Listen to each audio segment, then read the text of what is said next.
ക്യാൻസറിനെതിരെ പൊരുതാനായി Calicut city service സഹകരണ ബാങ്കും MVR cancer സെന്ററും സംയുക്തമായി അവതരിപ്പിക്കുന്ന ക്യാൻസർ ചികിത്സാ സഹായ പദ്ധതിയാണ് മാസ് കെയർ.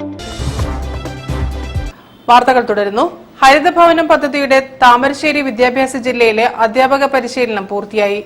ശില്പശാല block panchayat president KM Ashraf ഉദ്ഘാടനം ചെയ്തു. കോഴിക്കോട് ജില്ലാ വിദ്യാഭ്യാസ വകുപ്പും പ്രൊഫസർ ശോഭീന്ദ്രൻ ഫൗണ്ടേഷനും ചേർന്ന് നിറവ് സീറോ വേസ്റ്റ് മാനേജ്മെന്റിന്റെ സഹായത്തോടെ നടപ്പിലാക്കുന്ന ഹരിതഭവനം പദ്ധതിയുടെ താമരശ്ശേരി വിദ്യാഭ്യാസ ജില്ലയിലെ അധ്യാപക പരിശീലനം പൂർത്തിയായി. വിദ്യാഭ്യാസ ജില്ലാതലത്തിൽ ഹൈസ്കൂൾ അധ്യാപകരുടെ പരിശീലനം നേരത്തെ പൂർത്തിയായിരുന്നു. ഉപജില്ലാ തലങ്ങളിൽ നടന്ന പ്രൈമറി അധ്യാപകർക്കുള്ള പരിശീലനം കൊടുവള്ളി ഉപജില്ലയിലെ അധ്യാപക ശില്പശാലയോടുകൂടി പൂർത്തിയായി. കൊടുവള്ളി ഗവൺമെന്റ് ഹയർ സെക്കൻഡറി സ്കൂളിൽ നടന്ന ശില്പശാല block panchayat president KM Ashraf ഉദ്ഘാടനം ചെയ്തു. ഡിജിറ്റൽ സാക്ഷരതയിലേക്ക് ഈ നവംബർ 1 പോവുകയാണ്. ഇത് പ്രഖ്യാപനം 2024 നവംബർ 1 നമ്മുടെ പ്രാദേശിക സ്വതന്ത്ര മന്ത്രി ശ്രീ MV രാജേഷ് എന്നാണ്.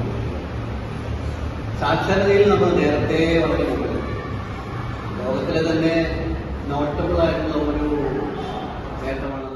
School head master KJ Sebastian അധ്യക്ഷനായിരുന്നു. Professor Shobheendran foundation president Vadayakkandi Narayanan ശില്പശാലയ്ക്ക് നേതൃത്വം നൽകി.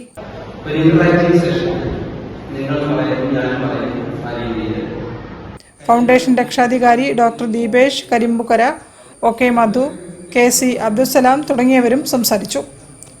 News bureau, Kozhikode. മുതിർന്ന ഫോട്ടോഗ്രാഫർ T മോഹൻദാസിന്റെ നിര്യാണത്തിൽ അനുശോചിച്ച് കാലിക്കറ്റ് പ്രസ് ക്ലബ്